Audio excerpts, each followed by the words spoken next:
હું નિમિષા ભાવસાર મારી YouTube channel રૂડુ રસોડુંમાં આપ સૌનું સ્વાગત કરું છું.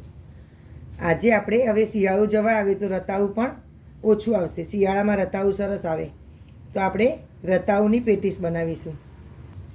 અને આ ફરાળી પેટીસ બનાવીએ છીએ એટલે આપણે ઉપવાસ હોય તો બનાવીને ખાઈ શકાય. બટાકાની પેટીસ, શક્કરિયાની, એ બધી તો આપણે બનાવીએ, પણ આપણે રતાળાની પેટીસ બનાવીશું. રતાળું હેલ્થ માટે બહુ સારું, ડાયાબિટીસ ને એ બધું હોય એમાં રતાળું બહુ જ ઉપયોગી છે. તો એના માટે જોઈશે આવું રતાળું. તમે લાંબુ લાવો કે ગોળ લાવો, પણ રતાળાની ગાંઠ હોય ને અને આવી રીતે નખ મારીને જોશો તમે તો આવી રીતે જાંબલી કલરનું દેખાશે, આવું પર્પલ કલર એકદમ સરસ. તો એ રતાળું સરસ કહેવાય.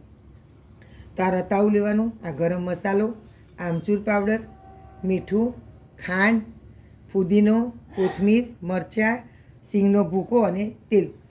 આ સિંગનો ભૂકો, શેકેલી સિંગ લેવાની અને ફોતરા છોડાયેલા કાઢી અને મિક્સરમાં ક્રશ કરી લેવાની, ચાલુ બંધ કરીને ક્રશ કરવાની. આવો સરસ એકદમ ફાઇન ભૂકો નહીં કરવાનો, આવો સરસ દરદરો કરવાનો.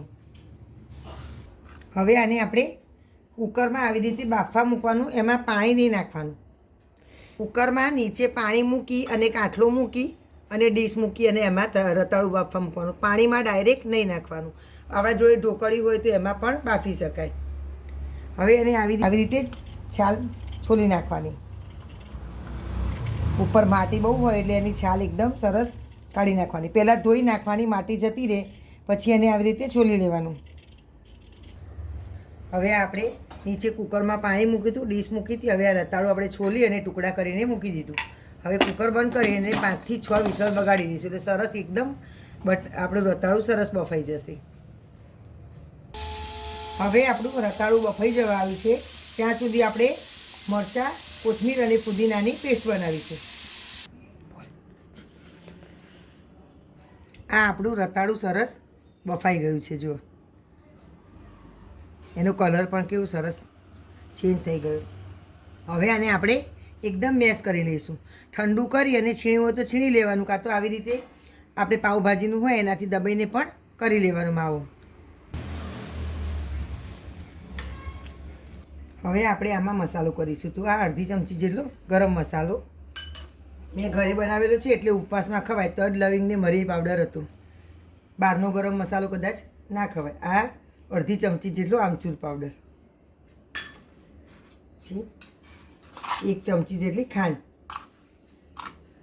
ગળપણ ખટાશ સ્વાદ અનુસાર નાખવાનું.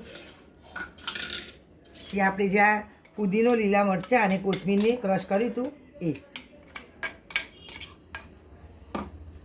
એમાં પણ તીખાશ જોઈતું એ પ્રમાણે આપણે નાખવાની. પછી સિંગનો ભૂકો અત્યારે થોડોક નાખવાનો. પછી જો પેટીસ ના વળે, બાઇડિંગ ના આવે તો પછી આપણે સાઈડમાં થોડોક રાખવાનું, એ ફરીથી નાખી દેવાનું.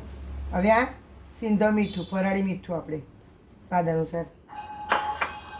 કોથમીર, ફુદીનો અને મરચાંની પેસ્ટ પણ નાખી હતી, પણ થોડીક કોથમીર આપણે આવી રીતે ઝીણી સમારીને નાખવાની એટલે અંદર પર્પલ અને ગ્રીન કલરનું સરસ લાગશે. હવે આને આપણે હાથેથી બધું મસળી અને પેટીસ જેવો લોટ બાંધી દેવાનો. આવી રીતે બધું મિક્સ કરી લેવાનું. અને એકવાર એવું હોય તો ટેસ્ટ કરી લેવાનું કે મરચું ઓછું હોય, મીઠું ઓછું હોય તો. આ આપણું પેટીસનું પૂરણ સરસ તૈયાર થઈ ગયું. હવે આપણે આ નોનસ્ટિક મેં ગરમ મૂકી એમાં આવશે જ આવી રીતે થોડું તેલ. આ નોનસ્ટિકને આપણે ગરમ મૂકી અને થોડુંક તેલ મૂક્યું.